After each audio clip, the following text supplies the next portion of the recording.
ప్రాణమంటూ పుట్టినట్టు నా కొరకు ఆ చూకి అందలేదు ఇంతవరకు వచ్చింది గాని ఈడు ఒంటి వరకు వేధించలేదు నన్ను జంట కొరకు చూశాక ఒక్కసారి ఇంత వెలుగు నా వంక రాను అంది కంటి కునుకు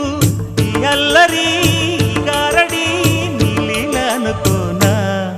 నీ పేరు ప్రేమ అవునా ఇవాళే నిన్ను పోల్చుకుందా